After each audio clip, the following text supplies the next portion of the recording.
Assalamualaikum warahmatullahi wabarakatuh. Saya Agung Amdani, mahasiswa Desain Komunikasi Visual UNM. Kali ini saya akan membawakan vlog yang merupakan tugas UTS dari videografi. Vlog merupakan singkatan dari video blog yang juga merupakan kegiatan tulis-menulis namun dibuat dengan cara direkam yang menampilkan visual dan audio sehingga disebut sebagai video blog. Dan ini merupakan vlog pertama saya. Vlog yang akan saya bawakan kali ini adalah pengalaman awal saya masuk di DKV, serta tentang apa yang saya pelajari selama masuk di DKV hingga semester ini. Awal saya masuk kuliah pada tahun 2019. Semester pertama saya dimulai dengan belajar sebuah manual, seperti menggambar bentuk dan nirmana yang membutuhkan alat yang mahal dan banyak, seperti cutting mat, buku gambar A3, pensil dengan berbagai ukuran, cat air, mistar, dan sebagainya. Dan juga alat-alat ini hanya tersedia di toko tertentu. Di samping itu, kedua tugas ini sangat sulit serta membutuhkan sebuah konsep dan waktu yang banyak untuk mengerjakannya. Namun, saya mendapat banyak pengalaman menarik dan menyenangkan seperti menggambar objek langsung di dalam kelas, belajar tentang warna seperti gradasi, pengelompokan warna, serta mengasah kreativitas dalam menyusun nirmana.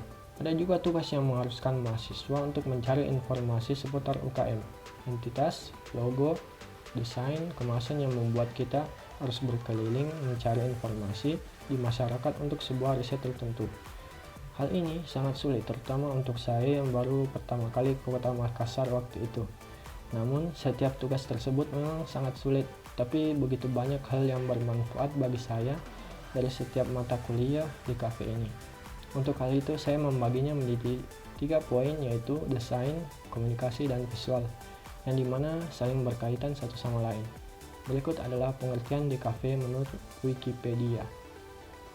Menurut Wikipedia, desain komunikasi visual atau lebih dikenal di kalangan sivitas akademik di Indonesia dengan singkatan DKV, pada dasarnya merupakan istilah penggambaran untuk proses pengolahan media dalam berkomunikasi mengenai pengungkapan ide atau penyampaian informasi yang bisa terbaca atau terlihat.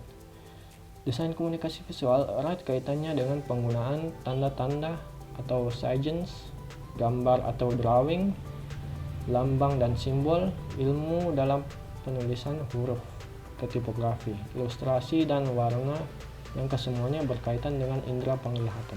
Berikut saya akan merangkumnya dalam 3 poin, yaitu desain, komunikasi, dan visual.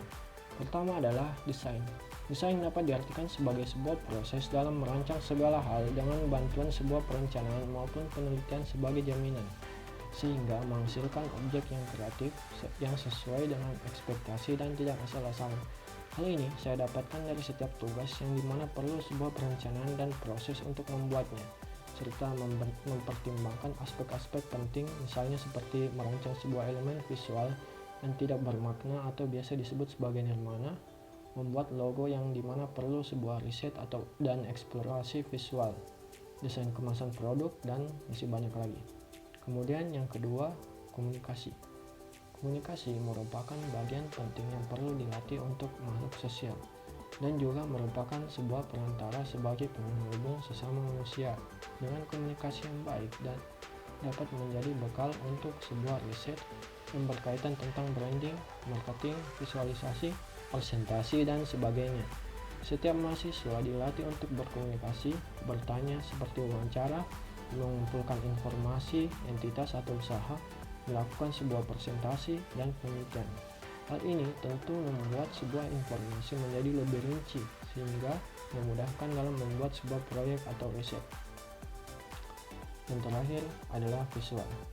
Visual merupakan sebuah objek maupun karya yang dirasakan melalui sebuah penglihatan, misalnya seperti foto, video, dan tipografi.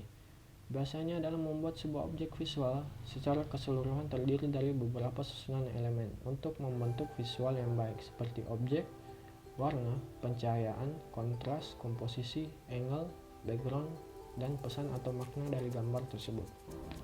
Demikian vlog singkat yang telah saya bawakan. Vlog ini masih memiliki banyak kekurangan, baik dari segi visual maupun informasi. Sekian dan terima kasih.